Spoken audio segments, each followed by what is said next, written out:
Estamos en verano, época de ocio, de reuniones, de salir, de tantas y tantas cosas que propician el consumo de alcohol, especialmente entre los jóvenes. Con ese motivo se ha puesto en marcha una campaña que lleva por título Este verano hazte un sin y busca precisamente eso, alertar del alto riesgo de consumo de alcohol durante las vacaciones por parte de jóvenes y adolescentes. Esta mañana vamos a acercarnos a esta campaña y al riesgo que comporta ese elevado consumo de alcohol de la mano de Raúl Izquierdo, que es psicólogo de la Asociación Dual. ¿Qué tal, Raúl? Buenos días. Hola, buenos días. ¿Qué hay? ¿Qué tal? Bueno, el objetivo de la campaña es el que yo mencionaba, ¿no? Porque quizá es en esta época cuando esos consumos de alcohol, siempre peligrosos entre jóvenes y adolescentes, se disparan, ¿no?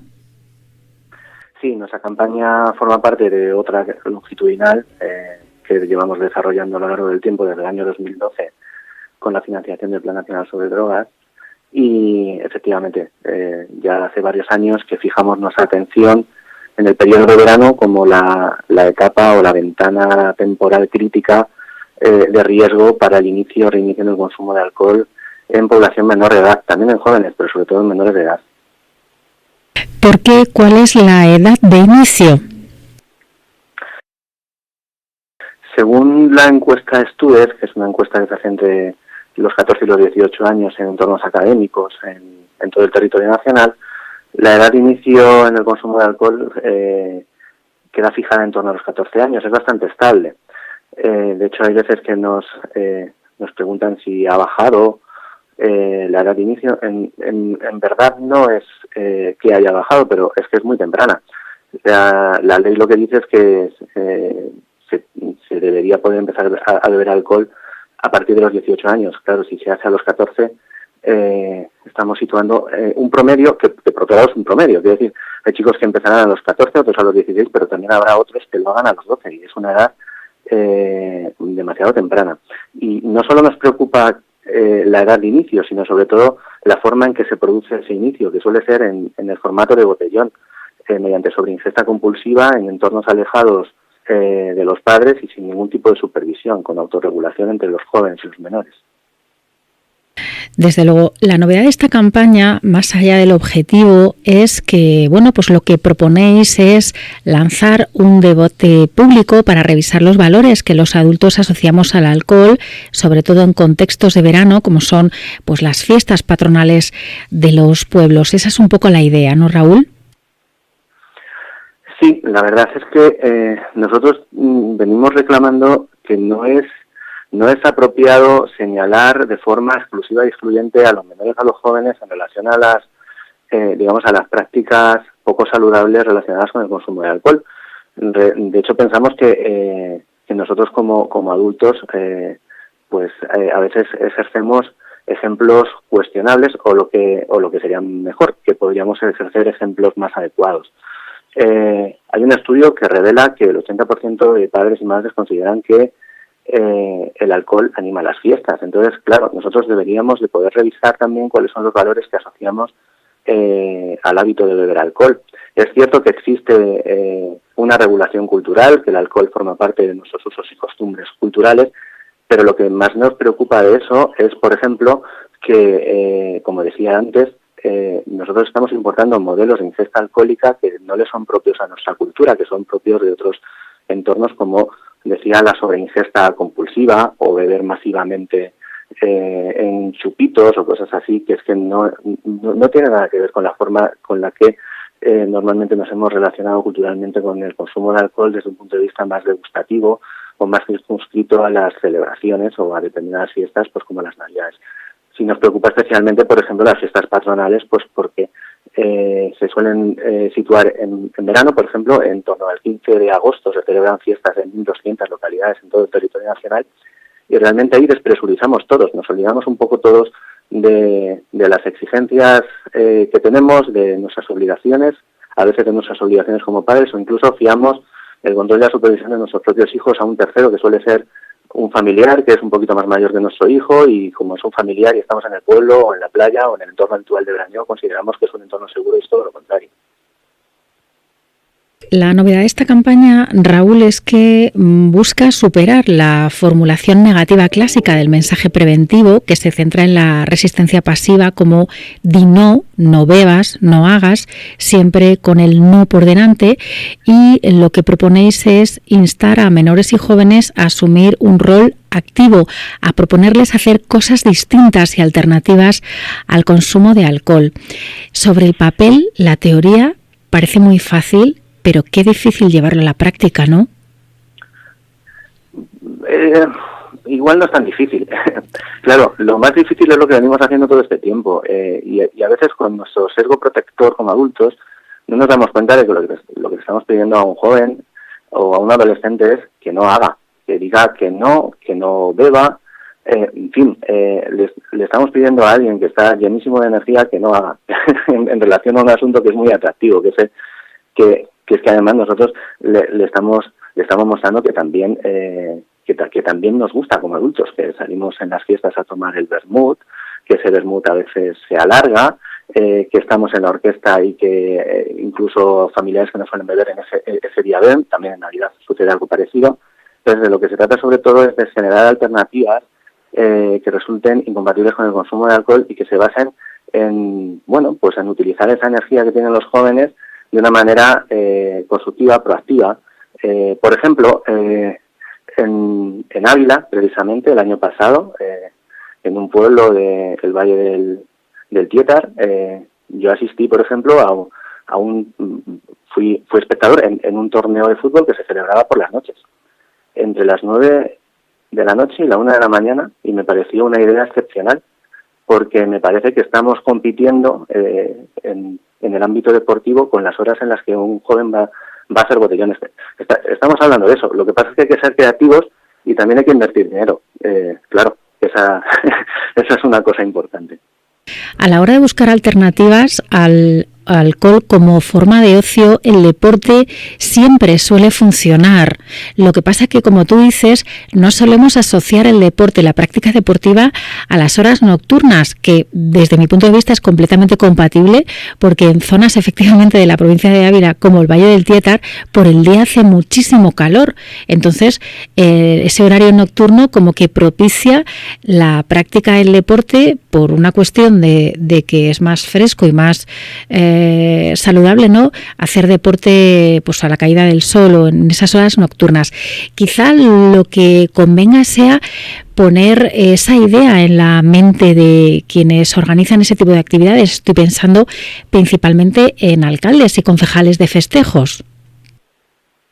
Pues sí, porque por ejemplo yo conozco el ejemplo de otros pueblos que realizan torneos de fútbol sala en fiestas, pero los meten por la tarde para que luego dé tiempo a llegar a la orquesta. Claro, entonces al final pues sí, haces el torneo de fútbol por la tarde, pero luego ya estás dispuesto a lo que surja, ¿no? Entonces, de lo que estamos hablando fundamentalmente es de un compromiso colectivo. Es decir, en el torneo de Ávila que se celebró por la noche, eso implicaba también que los padres de otros pueblos, porque se celebraban entre varios pueblos, pues tenían que coger el coche, llevar a sus hijos y luego volver al pueblo con sus hijos. Es decir, que de alguna manera pues nos tenemos que esforzar todos. No solo mando yo al chaval a que juegue al fútbol y yo me quedo echando un baile en la orquesta, que la orquesta también está muy bien, no sé si me explico, pero que hay que poder darle una alternativa a los jóvenes para que realmente entiendan que el consumo de alcohol no debe ser...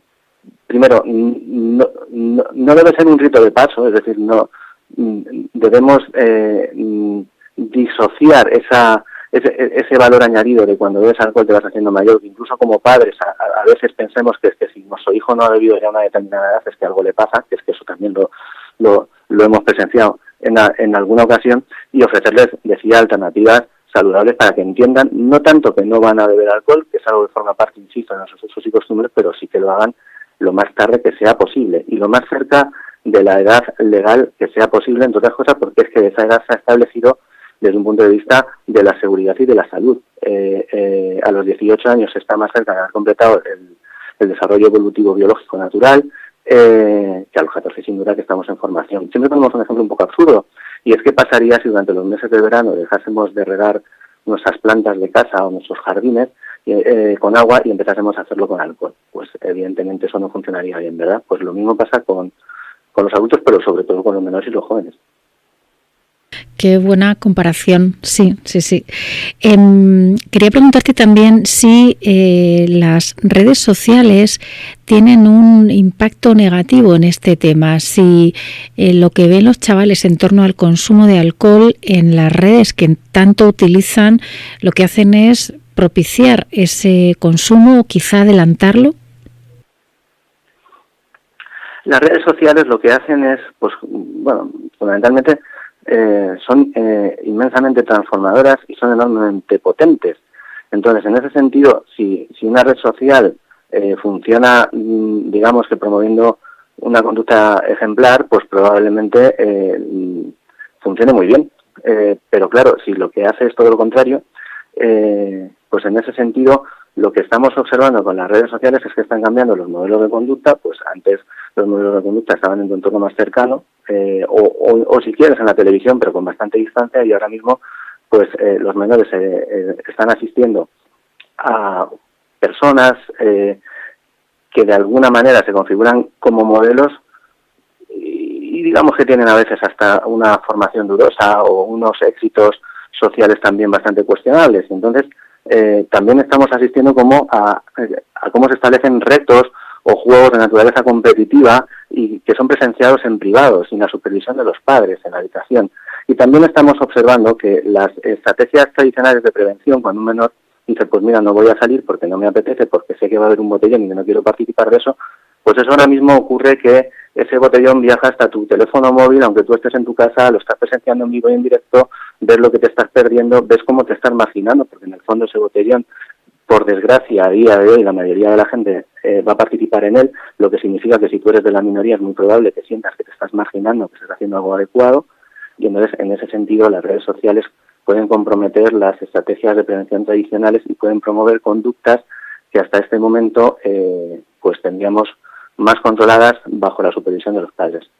El problema fundamental de las redes sociales, o uno de ellos, es que los padres no terminan de tener control y supervisión sobre ellas, no terminan de saber qué es lo que está pasando ahí ni qué están haciendo los hijos, hasta el punto de que la mayoría de las redes sociales tienen una edad límite para poder participar en ellas, que es muy raro que un menor se espere hasta que eso suceda. Pues no sé, si hay una red social que solo se puede empezar a usar a partir de los 16, a niños que con 12 años ya la están utilizando, por no decir de 9 o de 10. Sí, así es.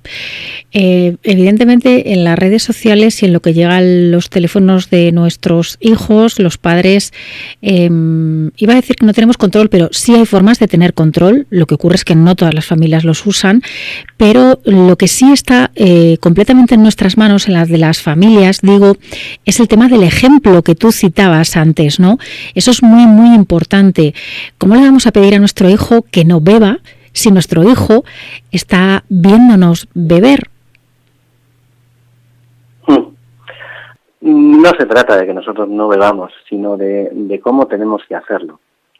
Si lo hacemos de una manera, digamos, moderada, razonable y sobre todo integrada dentro de nuestros usos y costumbres, insisto, pues no es lo mismo una persona que va a tomar el aperitivo pues un festivo en el pueblo o cuando toque, y que lo hace pues de una manera social, o que incluso pues vamos, todos conocemos personas adultas que a veces alternan una cerveza y luego se toman una Coca-Cola, o en fin, que vean que eso se hace de una manera, de un modo razonable, controlado, y que además se puede hablar de ello en un momento determinado. Es que no tiene nada que ver ir a tomar el aperitivo con ir a salir a beber y salir a emborracharse, que el objetivo, o sea, que el alcohol, en vez de un medio de socialización o digamos que una sustancia que se integra dentro, insisto, en nuestros usos y costumbres, que forma parte de nuestra propia historia y en muchos casos, pues podríamos decir que por desgracia o no lo sé, pero de nuestra propia biografía, que se integre como un medio y no como un fin en sí mismo, que es lo que está sucediendo en este momento. Y por parte de las administraciones públicas, ¿qué más se puede hacer, Raúl? Nosotros en esta campaña, porque vamos viendo que esto perdura y que incluso no solo no es que los adultos no señalen, digamos, de forma o connoten peyorativamente el fenómeno del botellón, es que a veces lo imitan. Yo he estado también en algunas fiestas de algún lugar donde enfrente de la orquesta pues un grupo de personas ya con cierta edad se jactaban de que ellos eran el botellón de los de 50. Es que si realmente nosotros tendemos a hacer las cosas al revés va a ser muy difícil. Pero lo que sí que es cierto es que lo que necesitamos son campañas sostenidas y localizadas. Es decir, si nuestra campaña fuese más potente, no digo la nuestra necesariamente, quiero decir, si se lanzara una campaña como se lanzan las campañas de la Dirección General de Tráfico, en los momentos en que hay más riesgo de que se produzcan accidentes porque hay más movimientos de tráfico, si se lanzaran campañas dirigidas a los jóvenes para prevenir el fenómeno del botellón, pero también del inicio temprano del consumo de alcohol en menores de edad, pues a lo mejor en Navidades y en verano, porque no también en Semana Santa, pues probablemente eso situaría este tema en el debate nacional. Y para eso es importante programar estrategias longitudinales, sostenidas en el tiempo. Y también invertir en dos caminos. Uno, aunque suene muy mal, en una campaña que nos permita llegar a repudiar el fenómeno del botellón, como se ha hecho con el tabaco, y nadie se ha escandalizado en absoluto. También es verdad que nadie daba un duro en su día porque eso sucediera, y ha terminado pasando. Y por otro lado, para que inviertan dinero en alternativas, se inviertan dinero público en alternativas para que los chavales todos los días del año se puedan hacer un SIN, es decir, que puedan hacer actividades alternativas incompatibles con el consumo de alcohol, incluidas las nocturnas, que también. Pues agradezco a Raúl Izquierdo, psicólogo de la Asociación Dual, que hoy nos haya acompañado para acercarnos a esa campaña. Este verano, hazte un SIN, que es el lema de esta propuesta que busca sobre todo plantear que el alcohol tiene muchas alternativas como forma de ocio entre nuestros jóvenes, entre nuestros adolescentes. Él nos contaba que la edad de inicio está en torno a los 14 años, que desde luego es muy, muy pronto. Raúl, muchísimas gracias. Que tengas un buen verano. Muchísimas gracias y buen verano por ahí por Ávila también.